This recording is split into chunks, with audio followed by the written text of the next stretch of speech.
Eh, vous la reconnaissez? Eh oui, c'est Pénélope. Elle n'a pas très bonne mine. Non, c'est vrai, elle n'a pas très bonne mine. Attention, hein, ça ne veut pas dire qu'elle n'est pas en bonne santé. Ouh là là, non, non, non, elle est en très très bonne santé. Enfin, je suppose, elle pète le feu. Elle court le 100 mètres en 12 secondes.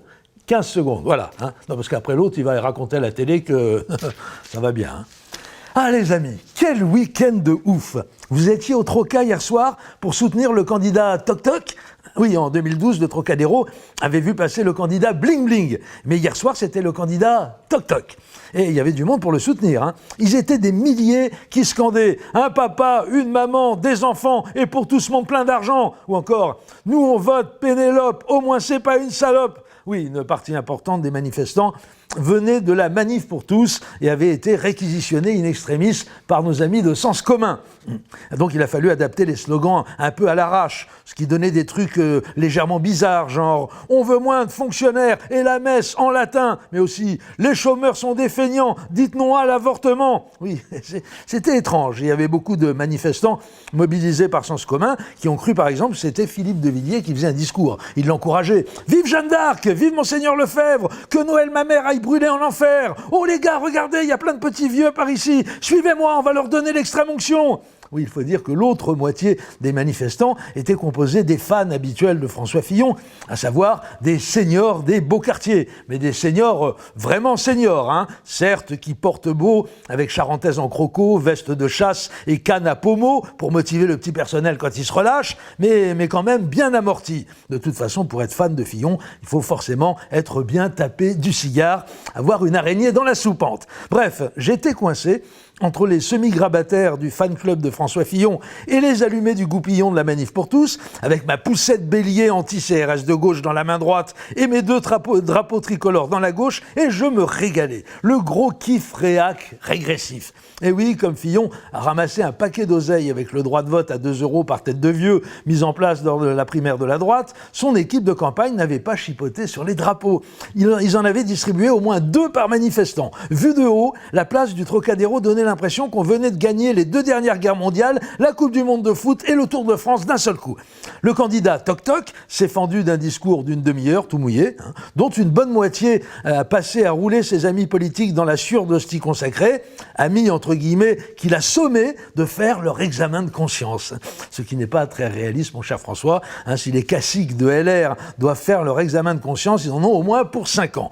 Discours qu'il a commencé tout seul, entouré de sa garde rapprochée, dont juste derrière lui François Baroin, qui faisait du gringue à la députée des Bouches-du-Rhône, Valérie Boyer, laquelle m'a eu l'air peu farouche pour une militante de la Manif pour tous. Hein. Mais t'as vu que ces deux-là n'ont pas terminé la soirée à la messe.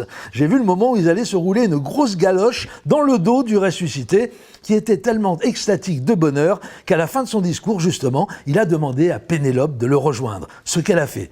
Par contre, eux deux, il n'y a aucun doute, la soirée, ils l'ont bien terminée à la messe. Et oui, mes amis, ça y est, Pénélope a été libérée. Libérée et même débâillonnée, puisqu'elle a donné hier soir sa première interview hier, au JDD en l'occurrence, depuis que l'affaire qui porte son nom a éclaté il y a 1 mois et demi. Une interview vraiment déchirante, j'ose le dire. S'il y a des personnes âgées de droite qui me regardent, je leur demande de s'éloigner de leur ordinateur afin que leur sensibilité ne soit pas trop heurtée par ce qui va suivre. Question du JDD. Comment avez-vous vécu ces 40 jours, Pénélope? Je n'ai pas compté les jours. C'est une souffrance difficile à supporter. Les courriers de soutien qu'on reçoit me font pleurer presque tous les matins.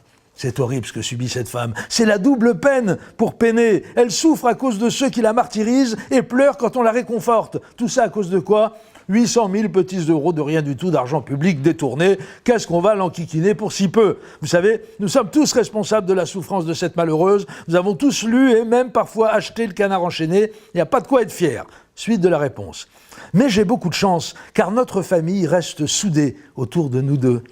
Tu m'étonnes que sa famille reste soudée, notamment les enfants, hein, avec ce qu'ils sont payés, peuvent bien rester soudés.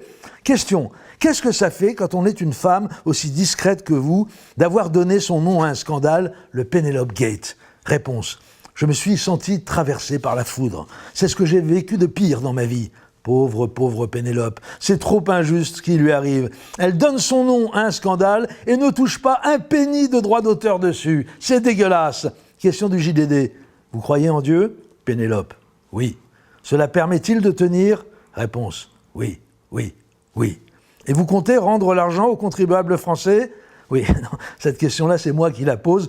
Je pourrais m'en abstenir puisqu'on connaît déjà tous la réponse de Sainte Pénélope. Non, non, non. À lundi. Amen.